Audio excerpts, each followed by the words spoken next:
Pass marks are being given in place for excellence when an excellence job has been done or whatever comes with excellency. We said this one is coming with a pass mark according to the Nigerian language, of course. Welcome to this morning's edition of Review. It's a beautiful day right here. It's a Thursday, and of course, it's a bubbling day. We need to talk about something. Remember, this administration is getting closer to their first 1 year in office. My name is Ramsey, and joining me on the conversation today on the Review is Michael Ekenedili Chukwu. Thank you for stretching my name. God bless you. I needed to add that. Awesome. Okay, you like it? Yeah, awesome. That's good. The Lord so is good. I'm on track. All right, let's talk about this. This administration is getting closer to their first 1 year in office. And it's been said today in most of the papers that the federal government is going to do a celebration, a low-key celebration, and giving this administration a pass mark. Then I just want you to do a separation between low-key celebration and pass mark. Why would you be doing a low-key celebration for something that has a pass mark? Is whoever that wrote this or saying this is trying to discredit this administration in your own Nigerians used to call it church mind, but I'm just trying to look for a suitable word. Layman's view, yeah? No, in your own heart of hearts, out of your sincere heart. Yes, sir. What do you think about this? Authentication of a pass mark, firstly, it's usually conspicuous. You know what I mean?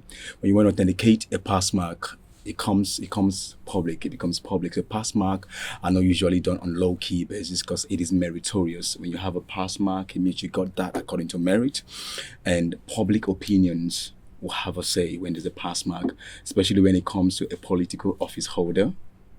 In my church mind. In your church mind. He's actually saying his church mind. All right. A church mind. Okay. Or do you want me to be? I want to ask you a question. Just give me 1 second. I want to ask you a question. Well, please don't mind me. I just want to be a Nigerian today, the same Nigerian that I am. Yes. All right. That's on the lighter note anyway. All right, let's talk about this administration. As a Nigerian, you've been in this country.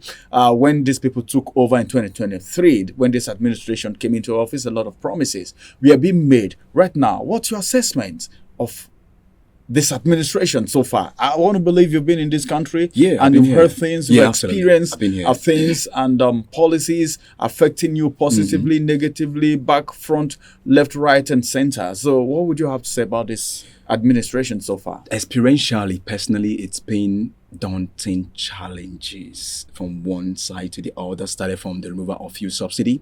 It wasn't expected. It was astonishing for Nigerians. I mean, Nigerians just woke up and fuel subsidy removal was done. Now, that there were no palliative measures put in place before removal of fuel subsidy. So personally, it affected me because I didn't use my car for like a month. Yeah, I didn't. I had to park my car because there was no fuel. People were clamoring for, come on. The next thing is we saw 560 first from, we were buying 100 and something, 200 and something, then 560. So I parked my car. I wanted to acclimatize. When you talked about parking your car, my mind just went to the experiences I had. Yes. Boarding commercial vehicles. When that experience during the subsidy removal, it's not something it wasn't that easy. One should go We through. saw people in the FCT beginning to experience what happens in Lagos, commercial city of Nigeria, massive trekking.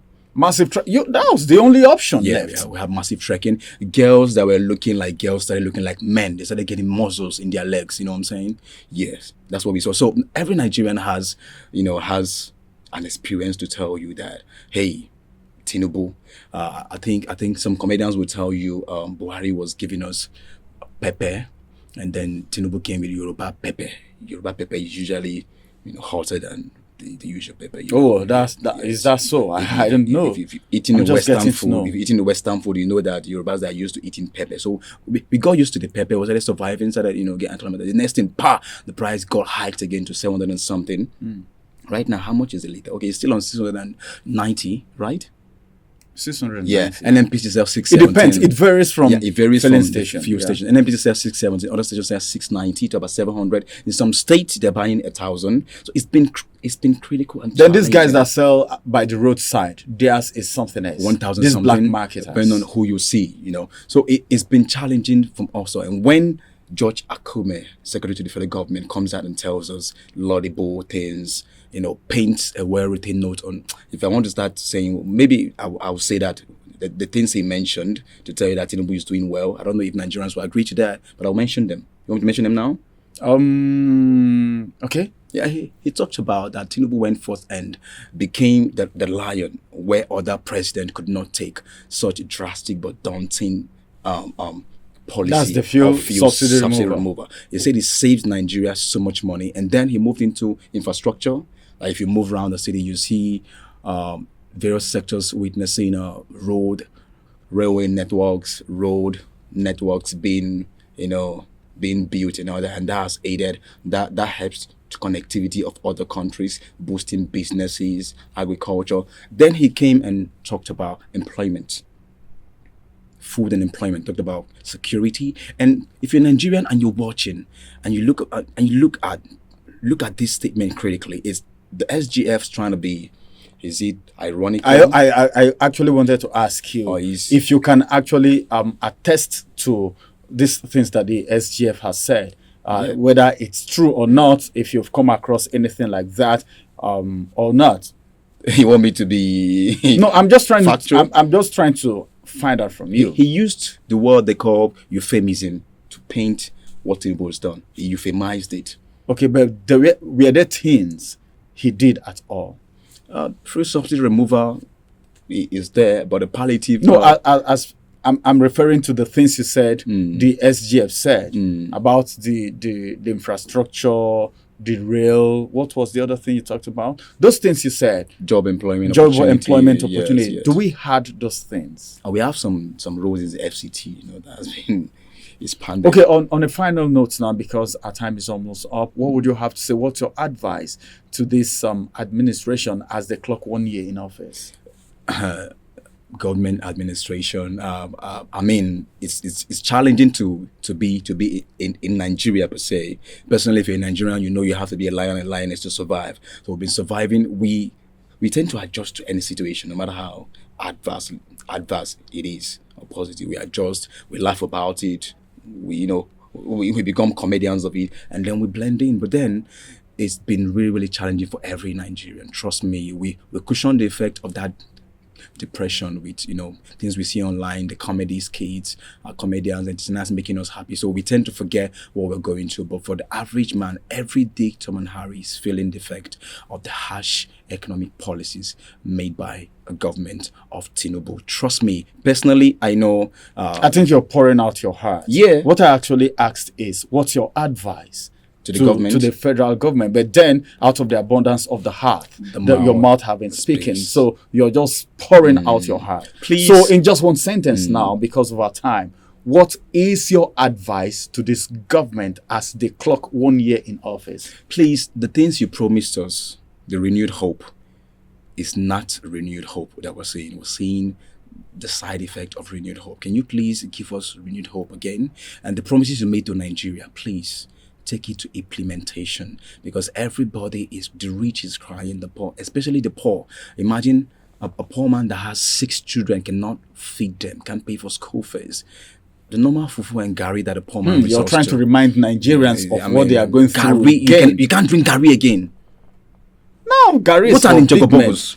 Calm down. Well, this is going to be the size of the review for this morning, because this man is pouring out his heart and he's trying to remind Nigerians of what they are going through. It's just like you reminding someone of what is going to happen this afternoon during lunch. Yeah, well, that's it. Because by the time you start talking about fufu, you start talking about beans and yam, because Nigerians are resorting to the available, not what they actually need, not what the body needs now. Okay, balanced diet now. It's It's My for the brother. rich. Even the rich is no longer The rich, they struggle Gary with people now. Absolutely. Well, that's it. The much we can take on today's review. But as a matter of fact, the federal government said, well, their first 1 year in office is going to be celebrated in a low key, and they are giving the president a pass mark, and that's what we're talking about right now. What do you think? If you think the president or this administration deserves a pass mark, just get into the comment section, drop your comment there. And if you think they are not, whatever it is, talk to us. We will reply and we will act on it at the comment section. The channel is Oweleketv. Go on YouTube, like the channel and subscribe. Then turn on the notification button so you will be the first to get notified when vital informations are coming on the channel. My name is Ramsey Enoch. Have a beautiful day. Bye-bye for now.